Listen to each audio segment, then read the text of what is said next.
Assalamualaikum warahmatullahi wabarakatuh. Nama saya Rivaldi Ako Saputra. Di sini saya akan membawakan tema dari mata kuliah pengantar manajemen, yaitu mengelola perubahan. Di sini saya akan mengenalkan kelompok-kelompok saya. Yang pertama saya sendiri, Rivaldi Ako Saputra, dan Sandi Firzan, dan Maulina Yuniarti, dan Riangga Firmansyah. Sebelum memulai diskusi pada hari ini, marilah kita buka dengan bacaan basmalah bersama-sama. Bismillahirrahmanirrahim.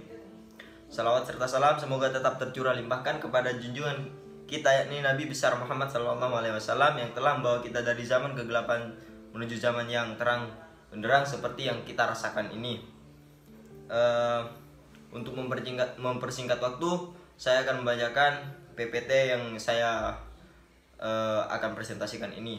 Yang pertama yaitu sifat-sifat perubahan organisasi, di mana di dalam sifat-sifat perubahan organisasi ini merupakan modifikasi pada beberapa bagian organisasi, jadwal pekerjaan, dasar untuk departementalisasi, rentan manajemen, mesin-mesin, rancangan organisasi, orang-orang di dalam organisasi itu sendiri, dan lain sebagainya. Perubahan dapat melibatkan hampir semua aspek dari suatu organisasi. Setiap perubahan dalam suatu organisasi dapat memiliki dampak yang meluas di luar bidang aktual di mana perubahan diimplementasikan. Dan kedua yaitu dorongan untuk berubah, di mana di sini terdapat dua dorongan, yaitu dorongan eksternal dan dorongan internal. Yang pertama, dorongan eksternal. Dorongan eksternal berasal dari lingkungan umum dan lingkungan tugas dari suatu organisasi. Dimensi-dimensi umum yang menyebabkan perubahan organisasi terdiri dari dimensi politik, dimensi teknologi, dimensi ekonomi, dan dimensi sosiokultural. Dan yang kedua, dorongan internal. Dorongan internal di sini berasal dari dalam organisasi itu sendiri. Misalnya, perubahan yang disebabkan karena manajemen puncak melakukan revisi strategi organisasi. Dorongan internal juga dapat terjadi karena adanya refleksi oleh dorongan eksternal. Dan yang ketiga yaitu perubahan terencana versus perubahan reaktif. Di dalam ini menyimpulkan bahwasanya perubahan terencana adalah perubahan yang dirancang dan diimplementasikan secara berurutan dan tepat waktu sebagai antisipasi dari peristiwa di masa mendatang. Perubahan reaktif adalah suatu respon terhadap peristiwa ketika muncul, karena perubahan reaktif mungkin dilakukan secara cepat. Potensi untuk terjadinya perubahan yang disusun dan dilaksanakan dengan buruk meningkat. Perubahan terencana hampir selalu lebih disukai daripada perubahan relatif. Dan yang kelima yaitu mengelola perubahan dalam organisasi. Di sini terdapat langkah-langkah dalam proses perubahan. Yang pertama, Model Lewin. Model Lewin yaitu langkah pertama adalah maksudnya individu yang akan terpengaruh oleh perubahan yang mengganggu harus diberi penjelasan agar memahami mengapa perubahan diperlukan. Kemudian perubahan itu sendiri diimplementasikan. Terakhir adalah refreshing, adalah menekankan dan mendukung perubahan sehingga ia menjadi bagian dari sistem. Yang kedua yaitu pendekatan yang komprehensif terhadap perubahan, yaitu langkah pertama adalah mengenali kebutuhan akan perubahan. Langkah kedua, manajer harus menetapkan tujuan perusahaan. Ketiga, manajer harus mendiagnosis apa yang menyebabkan perlunya dilakukan perubahan. Keempat, memilih suatu teknik perubahan untuk mencapai tujuan yang dimaksud. Setelah teknik telah dipilih, implementasikan harusnya direncanakan. Terima kasih. Selanjutnya, saya, Maulina Yuniarti, NIM 065, akan menjelaskan mengenai memahami penolakan akan perubahan. Alasan terjadinya penolakan terhadap perubahan. Yang pertama yaitu ketidakpastian. Penyebab terbesar dari penolakan karyawan terhadap perubahan adalah ketidakpastian. Dalam menghadapi perubahan yang mengganggu, karyawan mungkin menjadi khawatir dan gugup. Yang kedua yaitu kepentingan pribadi yang terancam. Orang-orang biasanya menolak perubahan yang dirasakan bertentangan dengan kepentingan pribadi mereka. Banyak perubahan yang mengganggu yang mengancam kepentingan pribadi beberapa manajer dalam suatu organisasi. Yang ketiga yaitu perbedaan persepsi. Seorang manajer mungkin mengambil suatu keputusan dan merekomendasikan suatu rencana perubahan atas dasar penilaiannya sendiri terhadap situasi tertentu. Orang lain di organisasi mungkin menolak perubahan karena mereka tidak setuju atau mempersepsikan situasi secara berbeda. Yang keempat yaitu rasa kehilangan. Banyak perubahan melibatkan perubahan pengaturan pekerjaan dalam cara yang mengganggu jaringan sosial yang ada. Karena hubungan sosial adalah penting, sebagian orang menolak setiap perubahan yang mungkin merugikan hubungan tersebut. Yang selanjutnya yaitu mengatasi penolakan terhadap perubahan. Teknik yang dapat dilakukan untuk mengatasi potensi penolakan. Yang pertama yaitu partisipasi. Partisipasi merupakan teknik yang paling efektif untuk mengatasi penolakan terhadap perubahan. Karyawan yang berpartisipasi dalam perencanaan dan berpartisipasi dalam menerapkan suatu perubahan lebih dapat memahami alasan dari perubahan tersebut. Yang kedua yaitu pendidikan dan komunikasi. Mendidik karyawan mengenai kebutuhan akan perubahan dan hasil yang diharapkan dari suatu perubahan yang tertunda seharusnya mengurangi resiko penolakan mereka. Yang ketiga yaitu negosiasi. Negosiasi adalah cara yang lebih formal dalam mencapai suatu kerjasama. Yang keempat, fasilitasi. Prosedur fasilitasi yang dapat dilakukan misalnya hanya membuat perubahan yang diperlukan, mengumumkan perubahan tersebut dengan baik di muka, dan memberikan waktu bagi orang untuk melaksanakan penyesuaian terhadap cara baru. Yang kelima yaitu analisis bidang kekuatan. Untuk mendorong perubahan, manajer mulai dengan mengumpulkan setiap rangkaian kekuatan dan kemudian berusaha untuk mempengaruhi keseimbangan sehingga kekuatan yang memfasilitasi perubahan lebih besar daripada kekuatan yang menolak perubahan. Selanjutnya, halangan-halangan untuk melakukan perubahan. Ada 5 halangan dalam proses perubahan. Yang pertama yaitu fokus berlebihan pada biaya. Manajemen mungkin memiliki pola pikir yang lebih nyata dan mungkin gagal untuk menghargai pentingnya perubahan yang tidak difokuskan pada biaya. Yang kedua yaitu kegagalan melihat manfaat. Setiap perubahan yang signifikan akan menghasilkan reaksi negatif dan positif.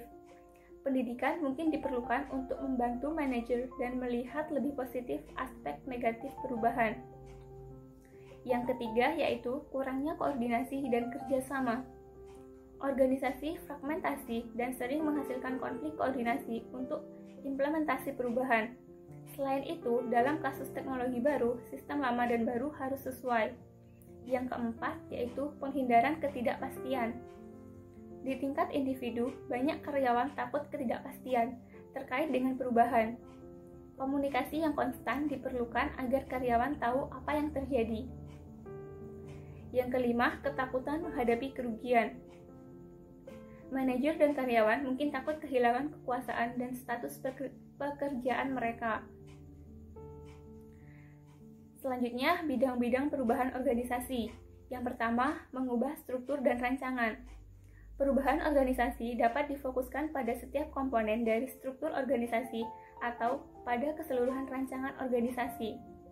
Oleh karena itu, organisasi mungkin mengubah cara merancang pekerjaannya atau dasar departementalisasinya. Yang kedua yaitu mengubah teknologi dan operasi. Teknologi merupakan proses konversi yang digunakan oleh suatu organisasi untuk mengubah input menjadi output. Karena kecepatan inovasi teknologi, perubahan teknologi menjadi semakin penting bagi banyak organisasi. Yang ketiga yaitu mengubah orang. Perubahan ini mungkin disebabkan karena perubahan teknologi atau keinginan untuk meningkatkan kualitas dari tenaga kerja. Oleh karena itu, program pelatihan dan kriteria rekrutmen baru mungkin diperlukan. Yang keempat yaitu merekayasa ulang dalam organisasi. Rekayasa ulang adalah perancangan ulang secara radikal semua aspek bisnis untuk mencapai keuntungan besar dalam biaya, pelayanan, atau waktu. Demikian presentasi dari saya. Selanjutnya, saya Sandi Firsan Aspi Arifin NIM 095 akan menjelaskan tentang pengembangan organisasi, teknik-teknik pengembangan organisasi, dan inovasi organisasional. Pengembangan organisasi. Pengembangan organisasi adalah proses perubahan sistematis dan terencana yang menggunakan pengetahuan dan teknik ilmu perilaku untuk memperbaiki kesehatan dan keefektifan suatu organisasi melalui kemampuannya untuk menyesuaikan diri dengan lingkungan, memperbaiki hubungan internal, serta meningkatkan pembelajaran dan kemampuan dalam menyelesaikan masalah. Teknik-teknik pengembangan organisasi. Yang pertama, aktivitas diagnostik. Untuk melaksanakan diagnostik, manajer menggunakan kuesioner, jejak pendapat, opini atau sikap, wawancara, dan arsip data. Hasil diagnosis berupa profil dari aktivitas organisasi yang digunakan untuk mengidentifikasikan bidang yang bermasalah. 2. Membangun tim. Membangun tim dimaksudkan untuk meningkatkan efektivitas dan kepuasan dari individu yang bekerja dalam kelompok atau tim. Yang ketiga, timbal balik survei. Dalam timbal balik survei, setiap karyawan merespon suatu kuesioner yang dimaksudkan untuk mengukur persepsi dan sikap. Tujuannya untuk mengubah perilaku supervisor dengan menunjukkan bagaimana bawahan memandang mereka. Yang keempat, pendidikan. Suatu aktivitas pendidikan pengembangan organisasi pada umumnya berfokus pada kepekaan, yaitu mengajarkan orang menjadi lebih pengertian terhadap orang lain dan memahami orang yang bekerja dengan mereka. Yang kelima, aktivitas antar kelompok. Fokus dari aktivitas antar kelompok adalah memperbaiki hubungan antara dua atau lebih kelompok. Aktivitas antar kelompok ini dirancang untuk mendorong kerjasama atau memecahkan konflik yang muncul sebagai akibat saling ketergantungan. Yang keenam, aktivitas teknostruktural. Aktivitas teknostruktural memfokuskan pada rancangan organisasi, teknologi organisasi, dan hubungan antara rancangan dan teknologi dengan orang yang ada dalam pekerjaan tersebut. Inovasi organisasional. Inovasi adalah usaha yang terkelola dari suatu organisasi untuk mengembangkan produk atau jasa baru, atau kegunaan baru dari produk atau jasa yang ada. Inovasi penting karena tanpa produk atau jasa baru, setiap organisasi akan tertinggal jauh di belakang pesaingnya. Demikian penjelasan dari saya. Assalamualaikum warahmatullahi wabarakatuh. Di sini saya akan menjelaskan tentang proses inovasi. Proses inovasi organisasi terdiri dari pengembangan, penerapan, peluncuran, pertumbuhan, dan pengelolaan kematangan dan penurunan ide-ide kreatif. Di sini dibagi menjadi 6. Yang pertama yaitu pengembangan inovasi. Pengembangan inovasi meliputi evaluasi, modifikasi, dan peningkatan ide-ide kreatif. Pengembangan inovasi dapat mengubah suatu produk atau jasa yang hanya memiliki potensi sederhana menjadi suatu produk dengan potensi signifikan. Yang kedua adalah aplikasi inovasi. Aplikasi inovasi adalah suatu tahap di mana suatu organisasi mengambil suatu ide yang dikembangkan dan menggunakan dalam rancangan manufaktur atau pengantaran produk, jasa, atau proses baru. Yang ketiga adalah peluncuran aplikasi. Peluncuran aplikasi adalah tahap di mana suatu organisasi memperkenalkan produk atau jasa ke pasar. Yang keempat yaitu pertumbuhan aplikasi. Pertumbuhan aplikasi yang dimaksud di sini adalah periode ini merupakan salah satu kinerja ekonomi tinggi untuk suatu organisasi karena permintaan atas suatu produk atau jasa seringkali lebih besar daripada pasokan. Yang kelima adalah kematangan inovasi. Kematangan inovasi adalah kematangan tahap di mana sebagian besar organisasi dalam suatu industri memiliki akses terhadap suatu inovasi, menerapkannya dengan cara yang kurang lebih sama dengan cara aplikasi teknologi untuk suatu inovasi tersebut. Yang keenam adalah penurunan inovasi. Setiap inovasi yang berhasil menanggung bibit-bibit penurunannya sendiri karena suatu organisasi tidak dapat memperoleh suatu keunggulan kompetitif dari suatu inovasi pada tahap kematangan. Yang selanjutnya yaitu bentuk inovasi. Dibagi menjadi 3. Yang pertama yaitu inovasi radikal versus inovasi bertahap. Inovasi radikal merupakan produk, jasa, atau teknologi yang dikembangkan oleh suatu organisasi yang sepenuhnya menggantikan produk, jasa, atau teknologi yang ada dalam suatu industri. Inovasi bertahap adalah produk, jasa, atau teknologi yang memodifikasi si produk, jasa, atau teknologi yang ada. Yang nomor 2, inovasi teknikal versus inovasi manajerial. Inovasi teknikal adalah perubahan dalam penampilan fisik atau kinerja dari suatu produk atau jasa atau proses fisik di mana suatu produk atau jasa dibuat. Inovasi manajerial adalah perubahan dalam proses manajemen di mana produk dan jasa disusun, dibangun, dan diberikan kepada konsumen. Yang ketiga yaitu inovasi produk versus inovasi proses. Inovasi produk adalah perubahan dalam karakteristik atau kinerja dari produk atau jasa yang ada, pencipta dari produk atau jasa yang sama sekali baru. Inovasi proses adalah perubahan dalam cara produk dan jasa dibuat, diciptakan, didistribusikan. Inovasi proses secara langsung mempengaruhi manufaktur. Yang selanjutnya yaitu kegagalan untuk berinovasi. Di sini kelompok kami akan menerangkan 3 kegagalan untuk berinovasi. Yang pertama yaitu kurangnya sumber daya. Jika suatu perusahaan tidak memiliki uang cukup untuk mendanai suatu program inovasi atau tidak memperkerjakan karyawan yang diperlukan untuk menjadi inovatif, perusahaan mungkin tertinggal dalam inovasi. Yang kedua yaitu kegagalan untuk mengenali kesempatan. Untuk memperoleh keunggulan kompetitif, suatu organisasi biasanya harus membuat keputusan investasi sebelum proses inovasi mencapai tahap matang. Jika organisasi tidak terampil dalam mengenai dan mengevaluasi kesempatan, maka menjadi terlalu berhati-hati dan gagal berinvestasi pada inovasi yang nantinya akan menjadi suatu keberhasilan bagi pengusaha lain. Yang terakhir yaitu penolakan akan perubahan.